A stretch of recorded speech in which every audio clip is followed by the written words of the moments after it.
Hi everyone, and welcome to the very first ever YouTube takeover on the Shift.MS YouTube channel. For those of you who don't know, I am Gillian and I live in Glasgow. I was diagnosed with MS in 2010 when I was 17. I was asked to be part of the Twitter takeover in November, December time. So I will be taking over the Shift.MS YouTube takeover account for the whole month of January. I will be posting 4 videos throughout the month. So the first one will go up today, and then the next ones will go up on the same day for the 3 following weeks after that. I wasn't really sure what to film videos on when they asked me to do it, and Sarah, the lady who had contacted me about it, suggested I film something about training at university or studying at university, having a full-time job, and how I managed those 2 aspects of my life while having MS. And I also wanted to sort of share my top tips for the newly diagnosed, because I think when you're first diagnosed it is a very, very scary thing to come to terms with. So today I thought was the perfect opportunity to share my top 5 tips on how I deal with day-to-day life having MS. So for those of you who don't know me, I graduated university in July with a primary education degree, and I'm currently working full-time as a primary school teacher. I love my job and can't imagine doing anything else for the rest of my life. It really is a wonderful career to be in. But as you can imagine, there are times where it's stressful, where it is exhausting. Keeping up with children all day is hard enough as it is, never mind when you're trying to teach them something. So it is quite a draining job to be in. I have also worked in retail while I was at university, and that had its challenges as well. So the tips I'm going to give aren't just for people in teaching or in retail. I think it's sort of universal, whether you are working in an office, whether you are a firefighter, whether you own your own business. Well, not really if you own your own business, because then you're kind of your own boss. But any job you do, I feel these tips are extremely relevant. So the first one I would give you is, don't be afraid to tell your employer you have MS.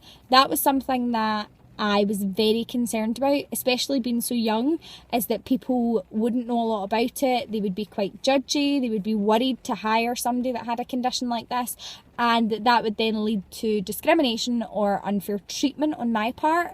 In actual fact, I have found that all of the employers I have had have been extremely supportive. They've been very accommodating. They've just been brilliant. Any hospital appointments I've had, they have worked around my schedule to make sure I can attend them. They check in with me regularly just to make sure I'm not burning myself out and that, I'm coping okay with everything. And they are super understanding, super kind, and it's nice to be able to go into your work and have a wee moan or tell them about how you're feeling and not feel like you almost have to keep that a secret, because it shouldn't be a secret. It's not anything to be ashamed of. So tip number 1, don't be afraid to tell your employer that you have MS. Tip number 2, don't be afraid to take time off when you need to. That is something that I have really struggled to deal with. When I was first diagnosed, like I say, was so young that I was going out, I was having a great time, I wanted to keep up with everyone that was my age, that on multiple occasions I would burn myself out to the point where I would push myself into a relapse. I would end up being so exhausted, my fatigue would be so bad that I would be out of the game for weeks. So don't be afraid to say, I actually need a couple of days here, or I need a bit of time there to pull myself together again. I'm not feeling great and I just need a bit of time. Likewise with hospital appointments, I always try and schedule them out with working hours, but you don't have to do that. Your work should accommodate that, and don't be afraid to ask for that support.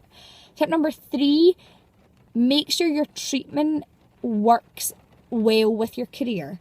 And I know that sounds silly, because treatment is one of those things that you can't really pick and choose, but for me it is a big thing.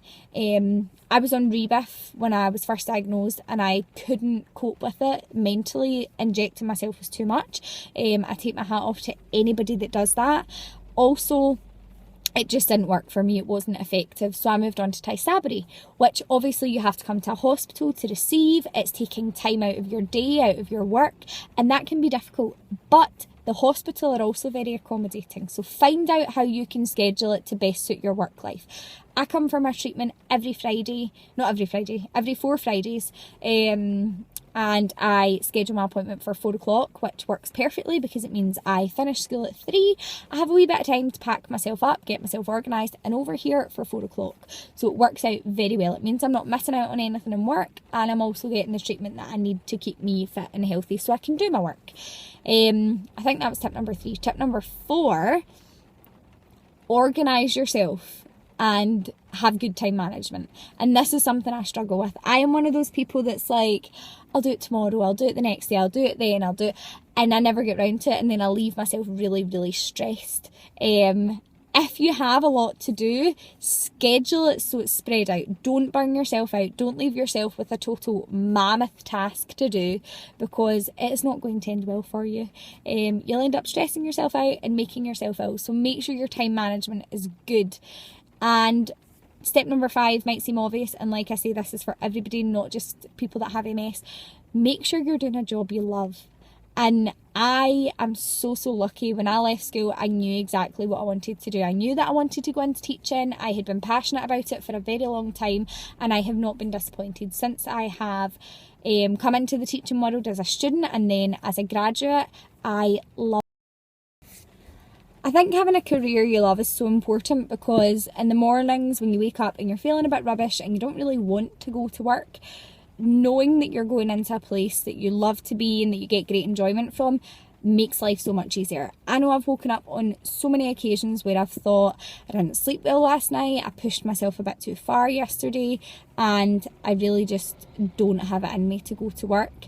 And I know this sort of contradicts what I said earlier, but whenever I get into school and I'm surrounded by my lovely class and my lovely colleagues, I'm just like, do you know what, I can do this. It's a good job, it makes me happy. And yeah, that would be probably my most important piece of advice, is make sure you have a job that you truly love. Anyway, I've rambled on for long enough. The next video I post will either be my experience at university with MS, and secondly, my top 5 tips for the newly diagnosed. I'm not sure what I'm going to do for my final video yet. I will need to pluck some ideas out of thin air. If you have any ideas of anything you would like to see, you can either comment here or on my own YouTube page, which I'll leave down below, or on my Twitter. I'll pop that down below as well. And I hope you enjoy the YouTube takeover. I hope you're all doing well, and I will talk to you all later. Bye!